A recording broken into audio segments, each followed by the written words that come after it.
শুকরিয়া। এই মাসুম বাচ্চারা যে আমাদের সামনে আরবি এবং ইংলিশে যে কথাগুলি তুলে ধরছে, আমি আল্লাহর কাছে হাজার শুকরিয়া বলি। ওদের হায়াত আল্লাহ অনেক দীর্ঘায়িত করুন। ওরা যেন কোরআন এবং হাদিসে উত্তীর্ণ হয়, এই বলে আমি আমার পক্ষ থেকে প্রথম যে আপনাদের সামনে কোরআন তুলে ধরছে ওকে আমি আমার পক্ষ থেকে 200 টাকা পুরস্কার করলাম।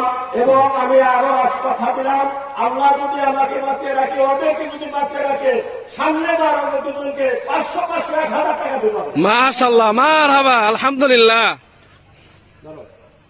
মাশাআল্লাহ, মাশাআল্লাহ। সামনে বার আমরা যদি বাঁচিয়ে রাখে 500 1000 করে দেবো। মাশাআল্লাহ, এই বলে আমার কথা শেষ করলাম। আলহামদুলিল্লাহ। তুমি 200 টাকা নাও, তুমি 200 টাকা। আলহামদুলিল্লাহ, মাশাআল্লাহ, মারহাবা, আলহামদুলিল্লাহ। আসসালামু আলাইকুম। অনেক বড় বেয়াদবি করতেছি, প্রথমে ক্ষমা চাই, হুজুর সামনে বসে আছেন। এই 5 বছরের মাসুদ মেম্বার 500 টাকা দিতে। আলহামদুলিল্লাহ।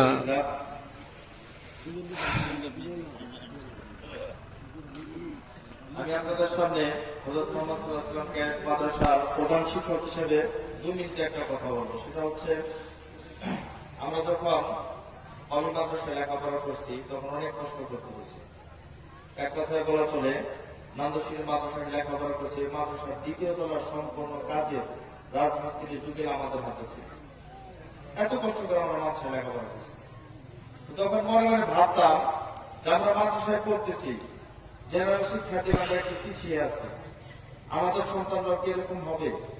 তখন আমার মনের ভিতরে ইচ্ছা ছিল যে অন্তত আমার গ্রামে, আমার অত্র অঞ্চলে এমন একটা মাদ্রাসা প্রতিষ্ঠা করবো যেখানে পোলাপান আর কালেকশন করবে না, সুন্দর করে সুশিক্ষায় শিক্ষিত হবে, যে বাচ্চার কারণে দেশ ও জাতি এবং পিতামাতার মুখ উজ্জ্বল হবে, এমন প্রতিষ্ঠান করব।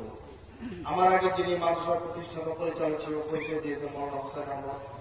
সে আমার ছোট ভাই, প্লাস আমার ফ্রেন্ড।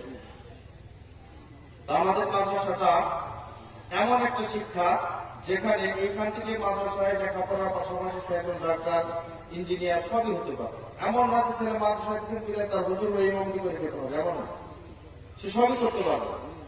আর এখানে 2 শ্রেণীর বাচ্চারা, একজন দেখা যাচ্ছে টাকা পয়সা আছে কিন্তু ভালো প্রতিষ্ঠান নাই, কাছে বিষয়ের জন্য পড়াইতে পারছে না, তার জন্য এই প্রতিষ্ঠান। আবার এমন একজন আছে যার ভালো প্রতিষ্ঠানে পড়ানোর মনে ইচ্ছা আছে কিন্তু অর্থ নাই, সেও এই মাদ্রাসা আসবে। আমাদের মাদ্রাসা অলরেডি ভর্তি চালু হয়ে গেছে। আপনাদের বাচ্চা যদি মনে করেন এখানে পড়ালে ভালো হবে, জেনারেল শিক্ষা আরবি শিক্ষা দুইটাই পাবে, যদি মনে করেন ভালো হবে, এই 2টা বাচ্চাকে দেখে তাহলে আপনারা সকলে আপনাদের বাচ্চা মাদ্রাসা অতি শীঘ্র ভর্তি শুরু হয়ে গেছে, ভর্তি করে দেবেন। এই বলে আমি আমার বক্তব্য শেষ করছি। আসসালামু আলাইকুম ওয়া রাহমাতুল্লাহ।